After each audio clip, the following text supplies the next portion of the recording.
¿Qué tal? Hola, sean todos bienvenidos. Yo soy el profesor Gilberto Pérez Argüelles y aquí en este canal todos estaremos aprendiendo en menos de 15 minutos. Y bueno, para la presentación del día de hoy, el título del video que tenemos, que está por iniciar, se llama Es la relación de la filosofía con otras disciplinas. El objetivo de este video es conocer las principales disciplinas que se relacionan con la filosofía. Solo estaremos viendo algunas. Y también buscamos determinar al mismo tiempo su importancia en la vida cotidiana y en la vida científica. Dicho lo anterior, entonces, pues vamos a iniciar. Y podríamos, por supuesto, iniciar diciendo que por su origen, la filosofía precede a las demás ciencias. Es la primera en dar cuenta de la realidad y también es la primera que se interesa y emprende el camino hacia el conocimiento del ser, hacia el conocimiento del universo. Por eso a la filosofía se le conoce como a la madre de todas las ciencias, porque al final va a ser la primera en interesarse, por ejemplo, en explicar la realidad, cómo es que el ser humano entiende a la realidad. Y también, por supuesto, será la primera que se va a interesar en conocer al ser, cómo es que los seres humanos somos o por qué somos como somos. Y entonces también incluso el conocimiento del universo, todo aquello que rodea al ser humano, en principio de cuentas, fue explicado por la filosofía. De ahí se reitera de que se le conozca como la madre de todas las ciencias. Y bueno, hablaremos entonces de algunas disciplinas, solamente las fundamentales. En este caso, considero importante hablar en principio de cuentas de la metafísica. La metafísica va a considerar primordial el ser y también la existencia. Y por supuesto tratará de explicarlo carente de toda información. Desde cero, entonces la metafísica tratará de explicar el ser. Es algo complicado de entender para nosotros, pero la metafísica tratará de explicar la existencia de los seres humanos sin la influencia de otras ideas, desde cero. Lo que puede decirse de todos y de cada uno de los seres humanos que existen. Y entonces la metafísica tratará de englobar con sus explicaciones lo que se puede decir, por ejemplo, de la sociedad mexicana y de cada uno de los mexicanos. ¿Por qué los mexicanos somos corruptos, por decir solo un ejemplo? Lo que se puede decir entonces es que al final la corrupción es algo que existe en la sociedad mexicana y la metafísica tratará de explicar por qué es así la forma de ser de muchos mexicanos. Estudia lo material y también lo inmaterial y tratará de resolver preguntas básicas que tal vez nosotros podríamos tener dificultades para explicar, qué es el tiempo o cómo es que el ser humano entiende el tiempo. Y así entonces lo material o inmaterial tratará de ser explicado a través de la metafísica. El número 2 es en este caso la ética. La ética va a reflexionar en torno al obrar humano, a cómo es que el humano hace las cosas, analiza los elementos del acto, sus objetos, fines y circunstancias. Ya sea a través de su bondad o de su maldad, tratará la ética de explicar por qué los seres humanos toman ciertas decisiones para hacer algunas situaciones. Por ejemplo, el aborto debe ser un derecho y entonces busca orientar la conducta humana a través, por ejemplo, de analizar si el ser humano podría estar determinando si el aborto puede ser visto como un derecho. Y así entonces la ética tratará de explicar por qué los seres humanos ven al aborto como un derecho o como algo que debería ser prohibido.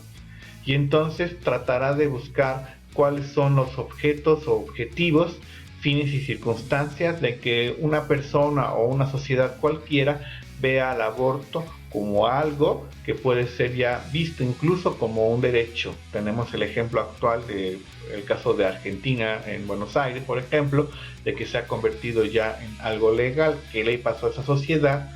¿Qué tuvo que hacer para poder llegar a esta circunstancia de ver al aborto como un derecho?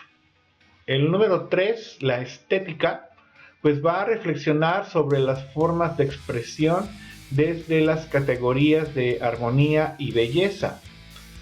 Va a estudiar lo sublime y artístico. Por supuesto, dicho de manera sencilla, buscará dar esta situación o explicar cuál es la valor o la valoración que le damos o otorgamos al arte, qué es lo que debe tener, por ejemplo, un graffiti para ser considerado arte. Hay personas que consideran que el graffiti es arte, pero también existen otras que lo consideran como algo que no debería ser arte. Rapear también incluso en los últimos tiempos podría ser algo que se puede también debatir si es arte o no es arte. ¿Usted qué piensa?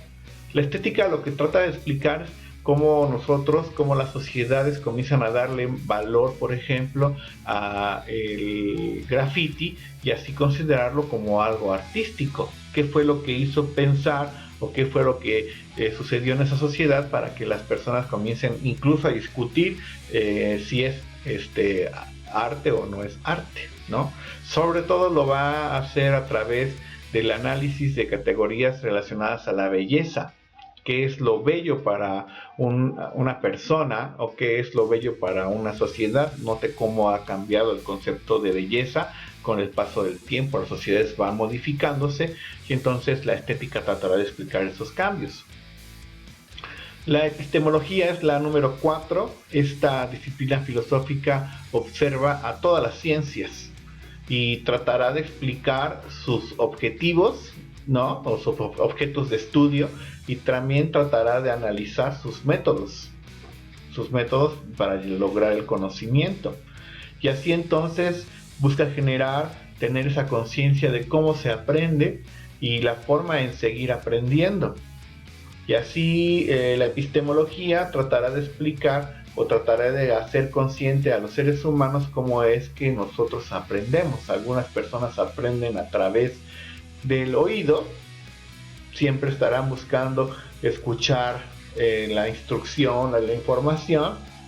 Otros más aprenden por medio de imágenes, y hay diferentes formas de aprendizaje. Lo importante aquí es que la epistemología busca generar esa conciencia de que el ser humano tenga al menos esa conciencia de cómo es la forma en que aprende, y tratará de resolver preguntas, por ejemplo, de lo observable es lo único que se puede estudiar. ¿Será entonces que estamos tal vez con esta situación de estar como condenados un poco a que se nos dificulte explicar o estudiar aquello que no es observable, como el amor, por ejemplo, que existe pero no es observable? O, por ejemplo, la justicia, que también existe pero que no es observable, y entonces de repente hay personas que comienzan a hablar de cuando hay una discusión sobre el amor o la justicia, pues prefieren no opinar porque pareciera muy complicado hablar de cosas que no son observables. Todo esto lo explica la epistemología. En el número 5 tenemos a la sociología, por supuesto, que es muy cercana a la filosofía. Desde mi punto de vista, en este caso primero se hace filosofía, el sociólogo primero hará filosofía para después aplicar la sociología. La diferencia esencial entre ambas es que mientras la sociología estudia cómo son los comportamientos sociales, en este caso, la filosofía analiza cómo deben ser a la luz del modo de ser de su sujeto, ¿no? Y entonces el sociólogo comenzará haciendo filosofía para explicar por qué existe la corrupción.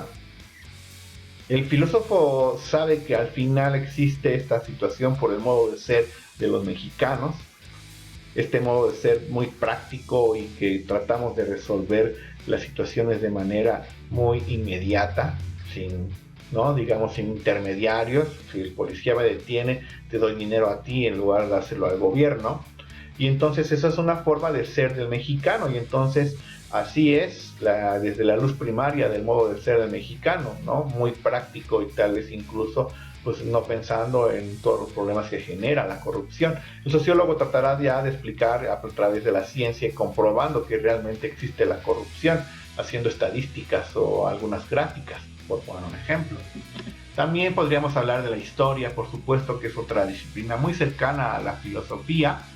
La historia puede ser vista como la praxis de la filosofía. Entonces aquí se muestra otra vez cómo es la raíz. La filosofía es la raíz de todas las ciencias, porque al final las personas que hacen historia, como los que estamos observando en la imagen, seguramente comenzaron filosofando, tratando de darse cuenta cómo se podrían responder sus preguntas relacionadas seguramente a la injusticia que se vivía durante el Porfiriato.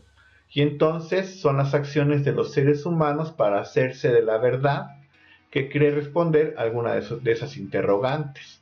Y entonces seguramente los revolucionarios mexicanos comenzaron a interrogarse haciendo filosofía para después crear o producir historia derribando a la dictadura de don Porfirio Díaz.